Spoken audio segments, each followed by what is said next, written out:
কে তোমার এমন মালিক ভুলাই দিল? এমন রব কেমনে ভুলে গেলা? এমন মালিক কেমনে ভুলে গেল? আলাম নাজালিল আরদা মিহাদা ওয়াল জিবালা আওতাদা ওয়া খালাকনাকুম আজওয়াজা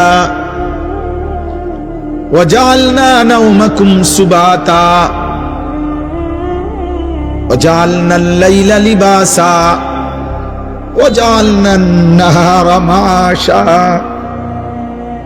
আল্লাহ বলে, বলো না বান্দা, পায়ের নিচের এই জমিন আমি কি তোমার জন্য বিছায়া দেই নাই? আমি কি পাহাড়গুলো তোমার জন্য পেরেগের মতো বসায় দেই নাই? আমি কি তোমাদেরকে জোড়ায় জোড়ায় নারী পুরুষে সৃষ্টি করি নাই? দুই চোখের ঘুম কি আমি দেই নাই? আলোকিত পৃথিবীটাকে অন্ধকারের কালো চাদর দিয়ে আমি কি রাত্রি বানিয়ে দেই নাই? আবার অন্ধকারের চাদর ভেদ করে একটি আলোকিত ভোর, একটি দিনের আলো আমি কি এনে দেই নাই? মাথার উপরে 7টা আসমান আমি আল্লাহ কি বানাই নাই? একটা সূর্য কি আমি উঠাই নাই?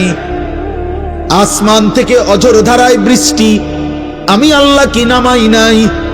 জমিন থেকে উৎপন্ন ফুল ফসল আমি কি তোমার জন্য বের করি নাই? এত কিছুর বিনিময়ে বান্দা আমি বুঝি একটা সেজদাও পাবো না?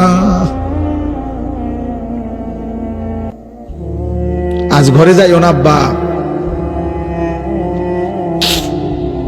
এই ছেলেরা যে কয়জন এখানে বসছো, নামাজ পড়ো নাই, ঘরে যাইও না, ঘরে যাইও, মসজিদে যাইও, মসজিদে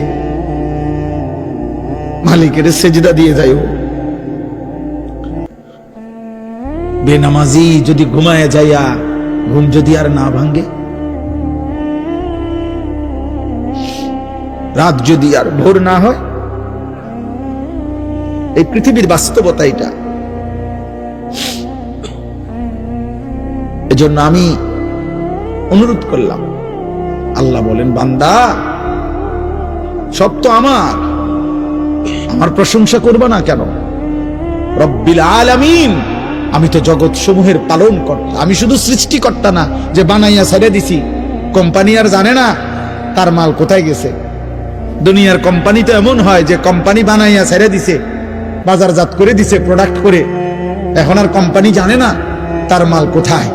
রব বলেন, না, আমি এমন মালিক না, আমি রব, আমার বান্দা